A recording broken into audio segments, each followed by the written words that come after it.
Good afternoon, everyone. Welcome back to the afternoon session. Today we have Greg, who's going to tell us about advanced detectors, in particular advances in detectors at 100 kV and 300 kV for cryo-EM. Please, Greg. Thank you.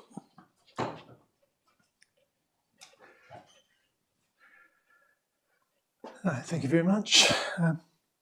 I'll start again with the paper that's come up several times, Richard's famous paper from 1995, where what was pointed out in this is that electrons scatter more than X-rays do, so you get more information per unit radiation damage from an electron than you do from an X-ray. So this is not the full story, because when you're scattering from X-rays, you're scattering from a crystal, so you're not using up all your radiation budget. But what the conclusion of this paper was that there is enough information from an electron scattering from an individual molecule in order to be able to get reconstructions. So this is very important, and this is why cryo-EM works. So detectors go back to the very early microscopes, where you had two types of detectors. You had the flue screen, which was a phosphor, where electrons landed on the phosphor, and you used your eyes, and you sat in the dark, and you adjusted your eyes. And then there was film to record images, because the fleeting thing you saw on the screen, you couldn't relate to anyone else. So that's up until around the 1990s, and then we moved up to newer microscopes, and the next state of the art was fiber optic scintillation, fiber coupled scintillation, phosphor fiber coupled CCDs, where you had basically the electrons land on a scintillator, give off light, and that light, it goes down to fiber optic coupling to a sensor which detects light. The fiber and the scintillator are there to separate the CCD from the electron beam, because any electrons landing on the beam damages the CCD very quickly. So these were the state of the art up until 2012, probably, almost. And people were quite happy with them. However, in 2012, direct electron detectors were introduced, which revolutionized the field. So now whenever you come to a detector, a new microscope, they're all fitted with high DQE direct electron detectors standard at 300 kV. So I'll explain further what this means. But they all come with these, and they come in their nice white boxes, big white boxes that you're not allowed to touch. You don't care what's going on, and they just take images for you. They are image-taking machines. However, it might be possible to take images on something a lot simpler. So a lot of the developments that have gone into these are not necessarily needed for cryo-EM work. They may be needed for getting 1 angstrom or sub 1 angstrom resolution, but if you want 2.5 angstroms, microscopes based on designs in the 1980s were probably good enough. However, they do require two essential extra ingredients: a field emission gun source, a bright coherent source, and a very good detector.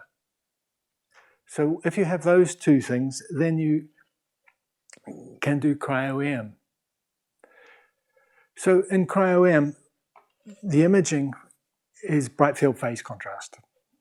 So you have a plane wave electron coming down, interacts with the sample, scatters, the non-scattered part carries on down. The scattered part is focused back by the lens and interferes with the scattered part. There's only one electron at any time interacting with the sample, and the electrons rain down on the detector essentially independently. The positions where they land is, of course, governed by the probability from the wave function squared from the interaction with the sample. But they essentially land here. There's no sort of coordination in the timing of where they arrive. And most of the electrons actually go straight through the sample. So there is on your sample, your modulated part from visiting interacting with the sample is only a small part in the background, above the background. So the images have very low contrast. And to just sort of show what imaging, the Siemens star is quite useful because it basically shows all the imaging properties in one go, where you have, from the outside you have low resolution data. As you go in smaller, you get higher resolution data, and then you start to see aliasing artifacts. And if you look at the edges, you can see the sharpness of the image. So if you started off with a scattering from the sample, and that was the signal, when you put it on the background, we'll be looking at something like this, which is only a small modulation. Not only is there a small modulation, there's a signal in the background, but we have some noise in the background, and we have a finite number of electrons. So if you end up with something like this, which you can just make out the original Siemens star on. However, if you can make out that noise, you can then align the images. You can take many, many images and put them together. So if we put 100 of those images together, we can get back essentially the original image. But to do that, the previous image has to be good enough to be able to see some features of the original image to be able to align it. So this is where the quality of the detector is very important, given the quality of the initial signal. Another problem is that you see in this original star is that we have a finite pixelated detector. It restricts what spatial information you can actually get from your camera. So here's a simple model where you have 16 pixels. When you take 16 pixels, you get 16 pieces of information, which in Fourier space gives you 16 pieces of information, sort of 9 frequencies, 2 of which have no phase information, and the other remaining ones have phase information. So when you take the power spectrum, you lose all the power information, so you're only left up with 6 but what happens when you put on a detector something that has higher frequency than the Nyquist frequency, the highest frequency that you can represent, which I should have mentioned here, the highest frequency that you can represent by, which is 1/2 times the spacing of the pixels.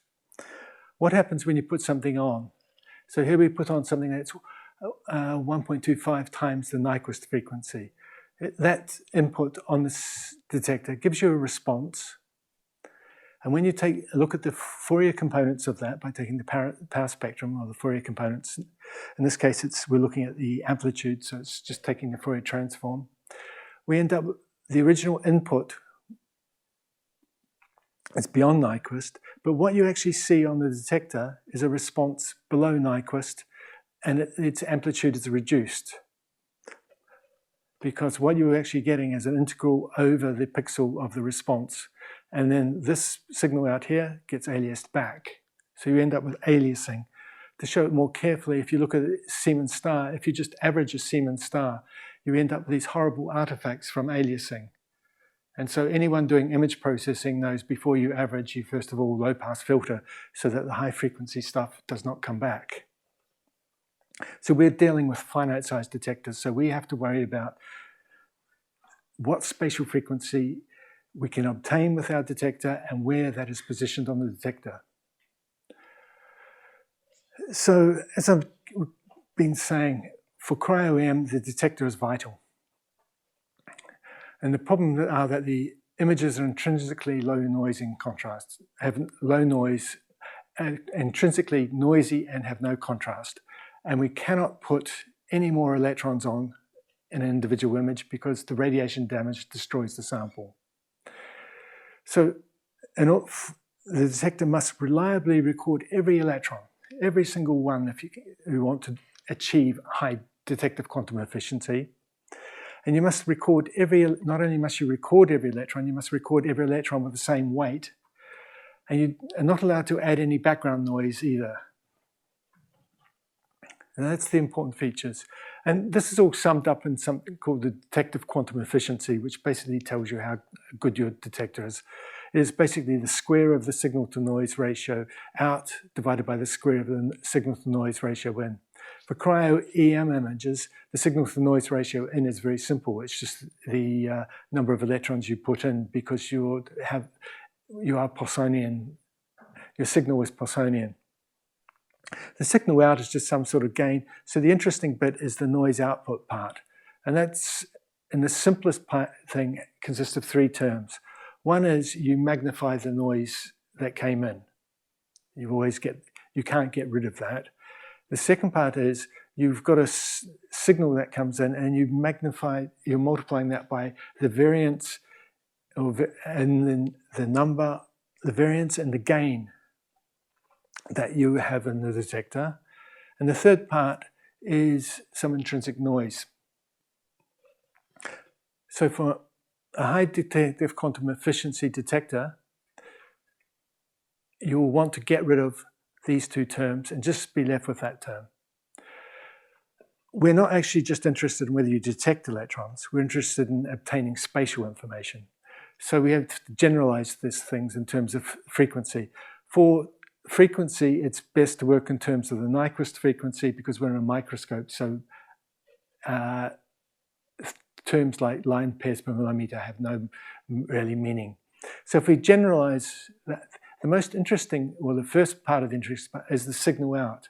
The signal out is now the signal in, but it's modulated by some MTF term, modulation transfer function, and a gain term. So this MTF term, if you have a perfect detector, if it's which integrates all the signal that received over a pixel, you end up with a sin x over x type modulation term. And this occurs in the MTF. And why that's important is because the DQE depends on the MTF squared. So when you integrate sin x over x, when you get out to Nyquist, you're limited to 0.64. When you square that, it means your DQE of a perfect detector is limited to 0.4. So this is always telling me, no matter what you do with the detector, it's always going to be better at lower spatial frequency. So if you can move your signal to lower spatial frequency on the detector by going to higher mag, you will get higher DQE. These limits, when it says ideal pixelated detector, this is a detector where you integrate the signal over the pixel, but you have no subpixel information. So these limits don't strictly hold if you can get subpixel information. Back to how do you get high DQE? And it comes down to the noise term. The intrinsic noise term limits the exposure per frame. So early detectors used film. Film had a fog level, and so you could not take very, very low exposures with film because you had to be above the fog level. Similarly, if you have one of the new detectors, they often require taking dark references. That dark reference is so that you have reduced the intrinsic noise. So you get less. So the third term is you've got gain variance. This is one that you can't do anything about for electrons. Electrons intrinsically deposit variable amounts of energy. But you should try and minimize this. You need to count every electron. So if you lose an electron, that electron has done radiation damage passing through the sample. So you need to count every electron. You need to, on top of finding it, on top of counting it, you want to find the position on the detector where it landed. This is important because this is the thing that gives you the MTF. And we've said that the DQE depends on the MTF squared. So improvements in finding the position have a big effect on the DQE. On top of those requirements, what do you actually need for a cryo-EM detector? You need the high DQE, but actually you need a large area. This is because you don't get all your information from an image. You need things like the defocus, which you have to obtain directly from the image. So a large area helps that. Also, when you're doing cryo-EM, you're taking images blindly. So the more area you have, the more sample and potentially good particles you can see your image. You need a fast readout. This has many effects. One is that the microscopes are very expensive, so the fast readout increases the throughput.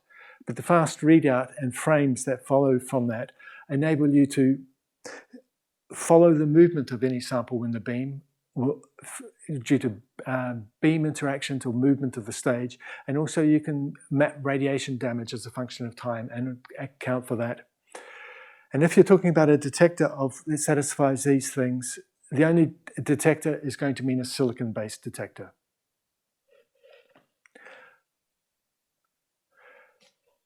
So we're interested in two regimes, 100 kV and 300 kV.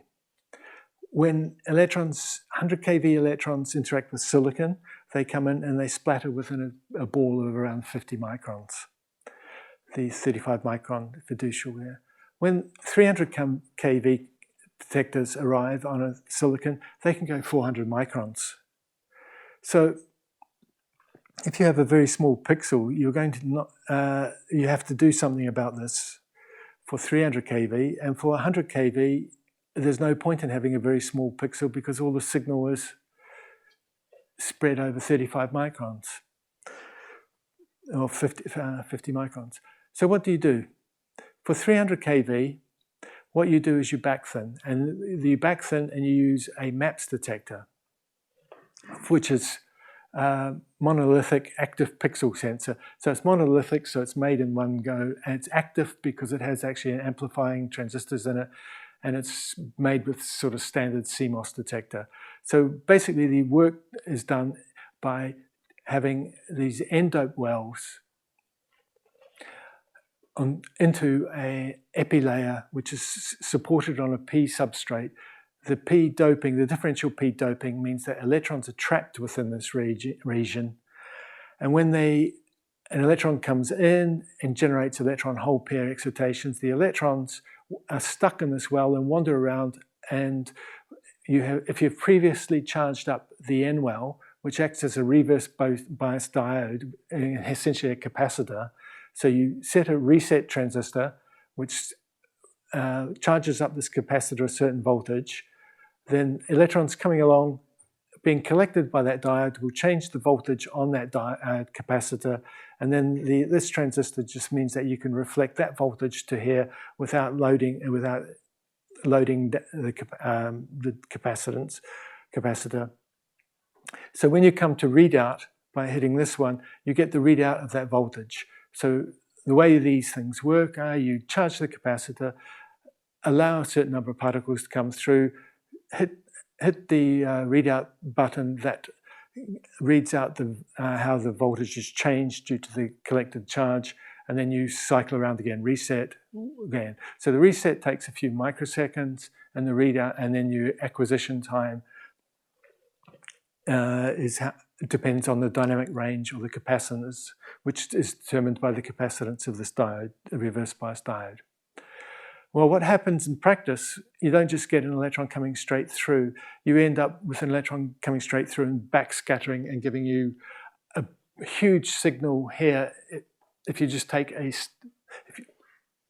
and sort of you get what's called the Bragg peak, where a charged particle doesn't leave much when it's running, it's going fast, and then as it slows down, the amount of energy it deposits increases. So here you would get a big signal which is far away from the incident position of the electron. You don't want this, so how you get rid of this is you back-thin. And now what happens is the electrons come through, they go through your epi layer, leave signal, then they go through the remainder of the passive substrate at the bottom and out. Now you have to be very careful when they come out, because if you have something here, then they'll bounce back and go back through. So when one of these detectors is made, it has to be mounted very carefully. And Kuiper et al. Described this quite nicely for the Falcon detector. So the actual detector is a 4K by 4K detector. It's a thin membrane, which is 14 micron pixel, so it's about 68 millimeters across here. And it is only 30 microns of that order of magnitude thick. So you have a very thin membrane. Because they want to increase their signal to noise, they also cool this detector. So you have to cool silicon, and so the material that it's mounted on has to have a low thermal it has to have you have to match the thermal expansion very carefully on this material. And when you electrons coming down, you don't want them to scatter before, so you have careful masks around the detector to stop stray electrons coming in onto the detector. And when electrons go through the detector, you don't want them back scattering back, so you put a material with low electron scattering in the bottom. So these, with the Falcon, these are carbon sheets on the bottom to reduce the electron. So when you do that with a MAPS detector, this is the type of signal you get. Again, it's on a 14 micron pixel, and it's back thin to 30 micron. And what you see is that these are all the same electrons. Well, not the same electrons. They're electrons arriving with the same energy. But even though they're arriving with the same energy, they're depositing very variable signals. So this one here has gone 20 pixels on a 14 micron, so 280 microns on a 30 micron pixel. So it's just gone sideways in the detector. And this one has landed here and dropped all its energy at the end. This one's just left a big splat. So they're extremely variable. And the ones that are really interesting are the ones that actually just go straight through, because these are leaving the maximum amount of spatial information. With something like that, in hindsight, you'd probably say it came from here, but you can't actually tell. Something like that, you could be one, could be two electrons, or it could just be one landed there. They don't give you much information. But electrons that are just detectable, they have just gone straight through and not scattered. This scattering, if we come back to our formula for DQE, doesn't correspond to intrinsic noise. This is this term here, the variation in the gain. And if you look at what's called a Landau distribution, where you take each one of those events and integrate the signal for each one of those events, and then work out the distribution of energy signal in each one of the events, you get this curve that has a peak and a very long tail, and the mean of this distribution sits around here. And because it has a very long tail, this sigma g term lowers the DQE to around 0.6, even if you manage to get the intrinsic noise to 0. So to get around this is why you employ counting detectors. So in a counting detector, you start off the original signal, you find the electrons, and then you ignore how big they are, you just find out where they were, and then you replace each electron by some function. So this is from a Falcon 3, and in which case they replace it by essentially a Gaussian of a certain width that's centered on where they thought that the electron arrived. So the important thing here is to count every electron. So I'm not sure if that's an electron, but that one hasn't been counted. So this is where the intrinsic noise, the sigma I term, is very important. You need to keep this very low so that when you come to counting the electrons, you can actually find them all.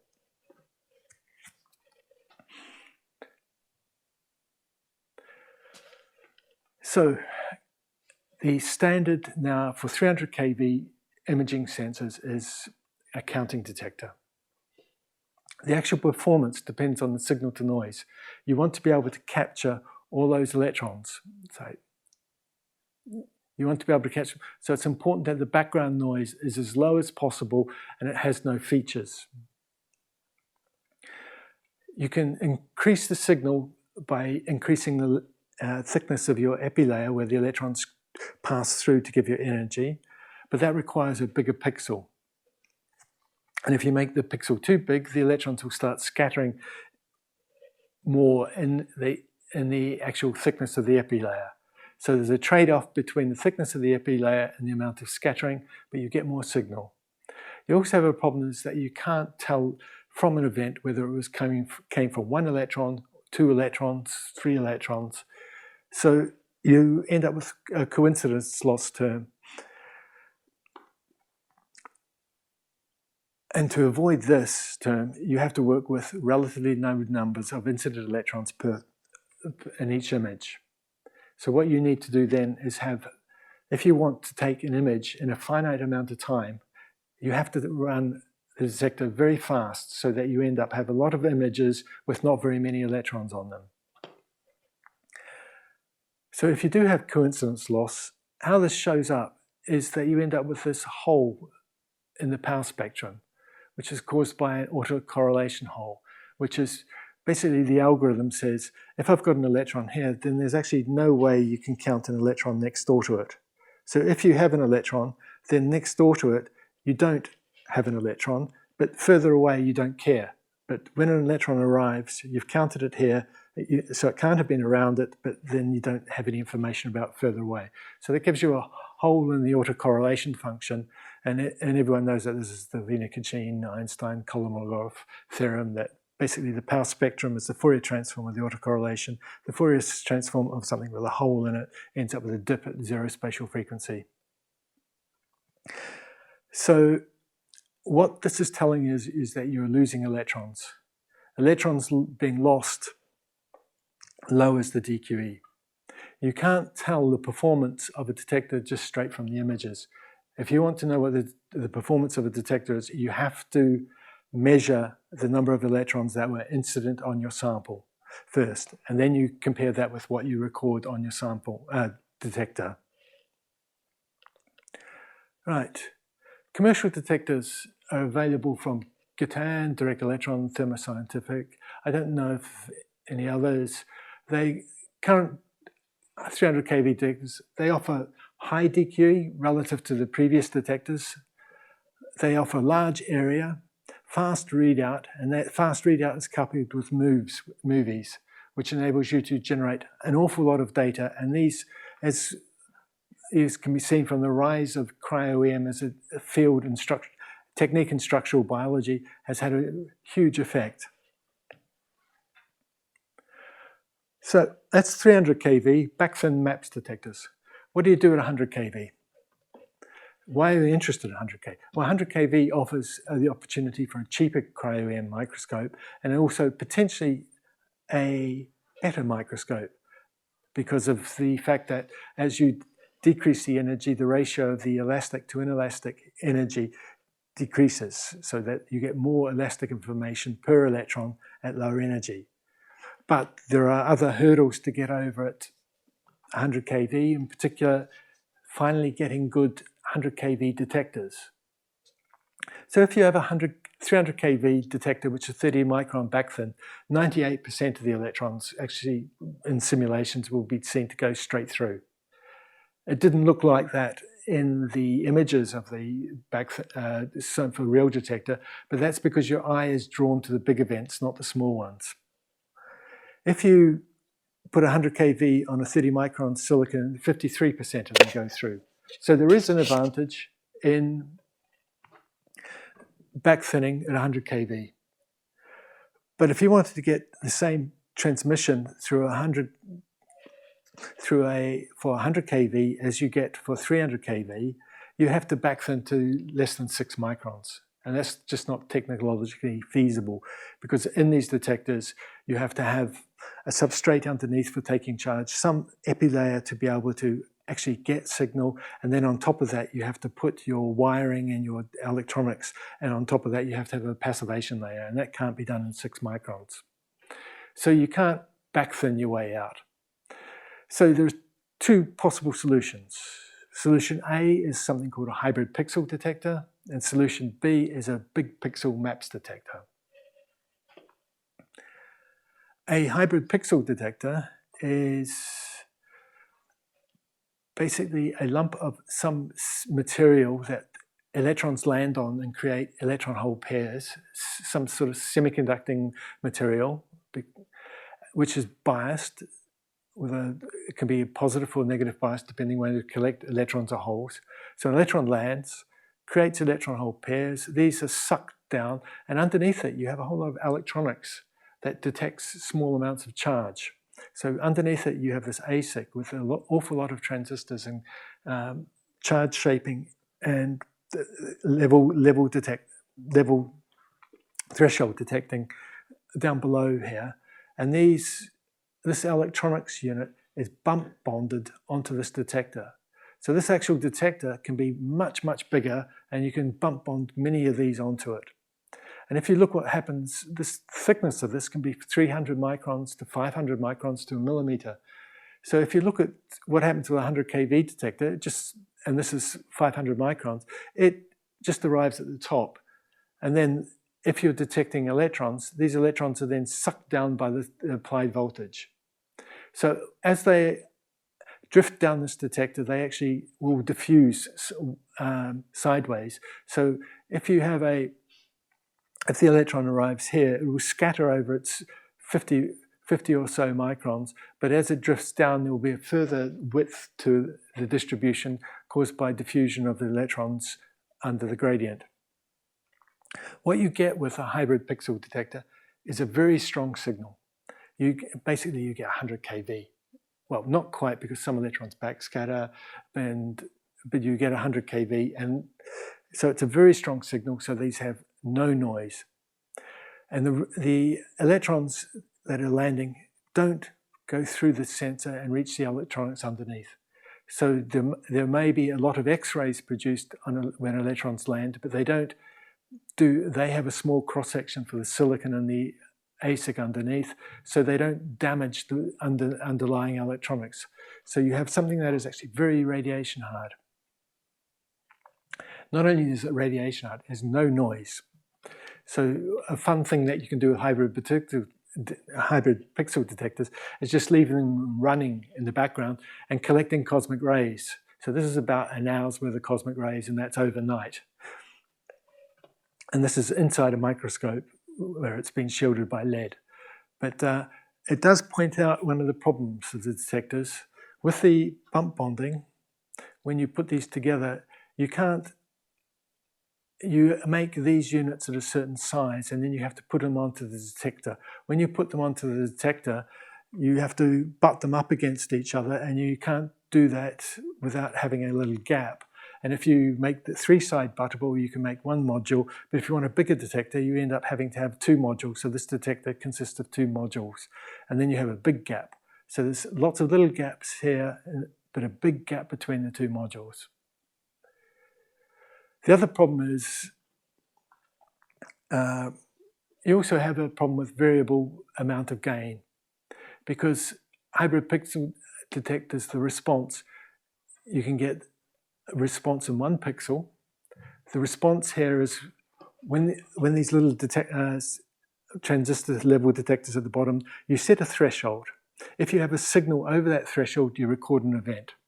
Now, electrons don't necessarily land in the middle of a pixel, so if they land on the edge of the pixel, you can detect them in 2 pixels, or if it lands in the corner, you can get 4 pixels, and if it lands towards the edge, you can get 3 pixels. With a 75 micron silicon sensor with 100 kV electrons, these are essentially the only 8 types of events that you can get.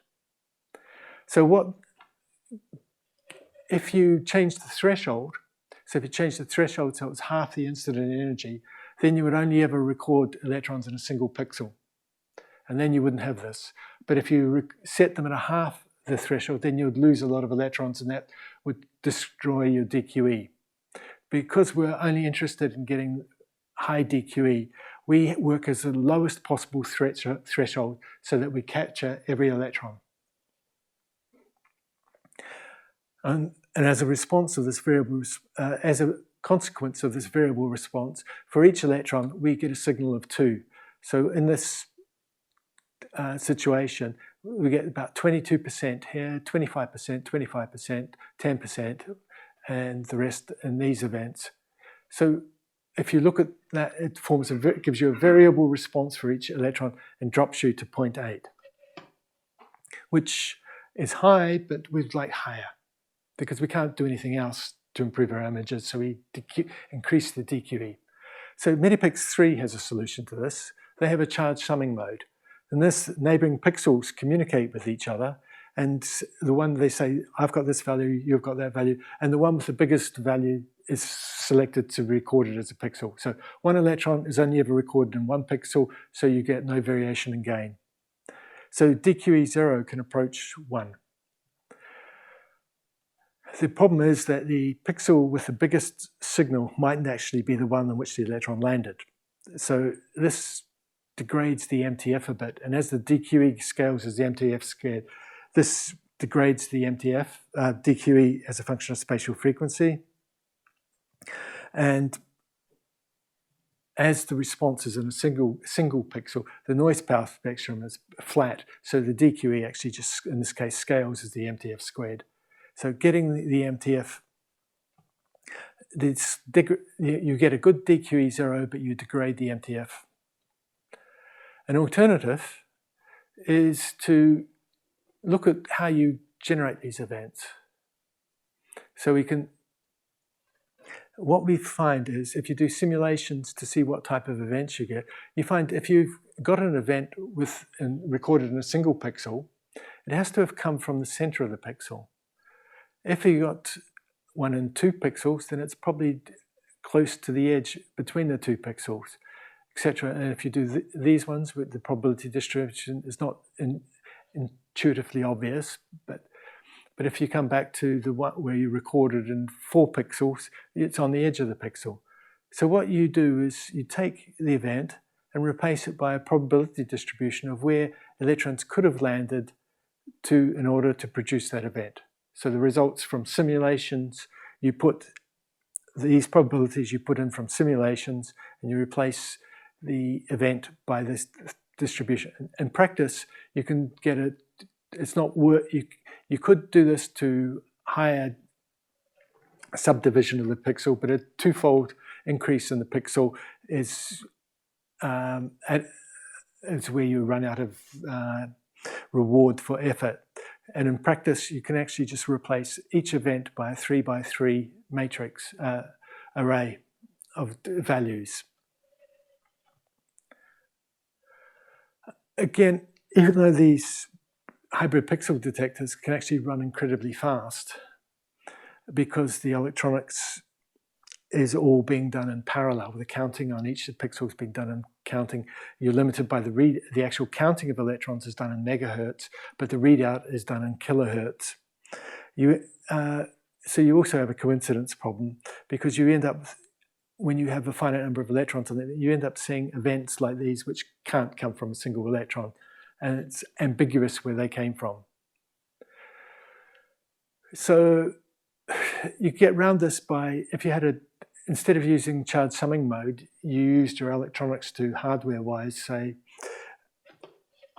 look at the neighbors and then say which one of those type of events it was, and then record it. That would work very nicely. New modifications of the new generations of the Medipix are actually going to read out cluster information. So when an event lands on a detector, the one with the biggest one not only sends its signal, but it sends its neighboring signals. So they would work quite nicely. You can read out very fast using 2 bits, or you can live with what you've got and work around it in software and put in probability distributions for these type of events as well.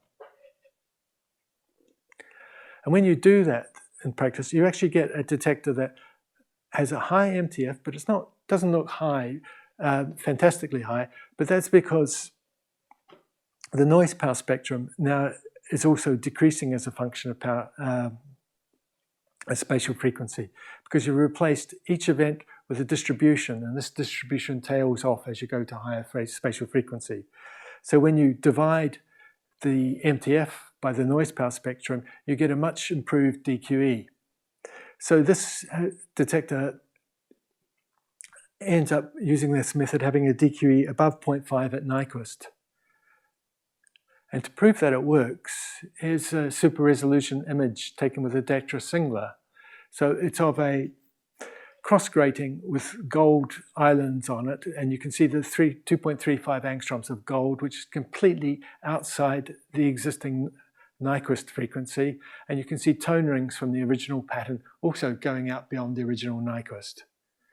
So this works very nicely as a detector with low noise. The problem with hybrid pixel detectors are radiation hard, they're fast, they have no noise, they have good DQE. The problems are that they're difficult to make a large sensor. We would like a 2K by 2K detector, and this becomes prohibitively expensive at the moment. There's also a lot of stitching artifacts where you have to go through. So this is the gap between the two pixels has to be filled in. And also if you look along these lines, you'll see the gap between the ASICs, which if you look closely have to be filled in. And these have to be filled in a nice way so when you do the power spectrum, you don't see them. So hybrid pixel detectors are one option. The other option was a large area maps detector, where you have the electron coming in and it splats over a certain range. So this says that you're going to need about 50, 60 micron pixels. So that's a very large pixel in modern terms. So you can't backfin to get rid of this, so you live with it. You end up with big pixels. Big pixels mean no backfinning. That makes life a lot simpler because you don't have this flimsy sensor to worry about. Physically, big sensor makes life hard because you've got a large, long transmission lines to get high frequency signals across. You get a lot of signal. You also end up with a maps detector, you end up with a lot of signal in the same, which is an advantage. So you also have an epi layer on this, but that epi layer is not as sensitive. At least 2 companies are making these detectors. And there's, and carry on. So if you look at a prototype of a large pixel detector, you can see that the signal to noise that is achievable on a prototype is phenomenal. And when you look at the Landau plot from this, you also get, this was read out very fast, so you could accumulate 1 million frames, so you can get very good statistics of looking at a Landau plot, and you can interpret this Landau plot beautifully in terms of the peak here is where the electron has left all its energy in the epi layer. Then it drops, and then you have this transmission peak, which is the Landau peak you get where the electrons pass through this epi layer, which is similar to what you get at 300 kV. And then you've got the separation between the signal and the noise is so large that you can actually see a backscattering peak where it's linear. And then you can see an artifact from having a rolling shutter where you've sliced an event between 2 frames. So you've got 2 big counts that shouldn't be there. So this, at the worst possible case, you can treat a MAPS detector like a hybrid pixel detector and just put a threshold on it. But you get more information with a hybrid pixel detector.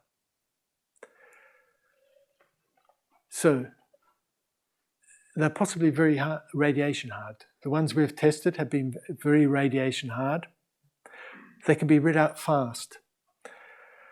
They've got more information than a hybrid pixel detector or current hybrid pixel detectors. So there's an opportunity to get even higher DQE than what you can get with a hybrid pixel detector. They should have high yield because they've got a large pixel, and these, say if you're making with this modern fab work, there's no reason, you've got, say if you're making this 180 nanometer technology and you've got 50 microns in a pixel, you have no reason to have small wires, so you can overlap them and you should get very high yields from them. They have no stitching artifacts.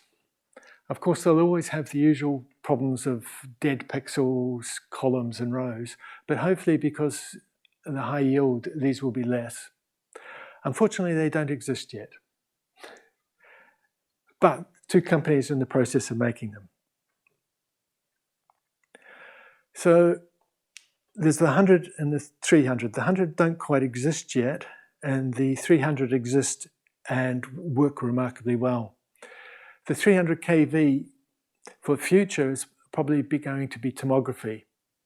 So in going to the next level of technology, it becomes incredibly expensive to go to more next level of technology. So you're probably going to peak out at 6K by 6K at around just over 2,000 frames per second. At 100 kV, which don't exist yet, but in the future, looking further into the future, once they do exist, how do you go on beyond what will be introduced initially? It's not money that runs out, not as much, but you actually run out of physical space under the microscope because you've got a big pixel. So you're already using a full wafer for each one of these 2K by 2K detectors. If you use a 3K by 3K detector, you have to move to a 12-inch wafer, which is going to become incredibly expensive as well. But you need somewhere to put it, so you have to lift the microscope or dig a hole under it. But these can be run at 5,000 frames per second, up to 5,000 frames a second. So that's possibilities for future. And finally, just summing up to say that direct electron detectors have made a huge difference to cryo-EM. And principally, this has been the higher DQE. Without that, you couldn't have done anything. But once you have that, then you've got movies allowing motion correction, and movies allowing damage weight correction, and you've got many, many more images, so you've got much more data to work with. And then once you have those, you end up with better people, and it's worthwhile investing in better reconstruction programs. You can automate the microscope. You have so much data now that you can look at microscope optics defects and correct them. More people have entered the field because you can get results that you couldn't get on samples previously.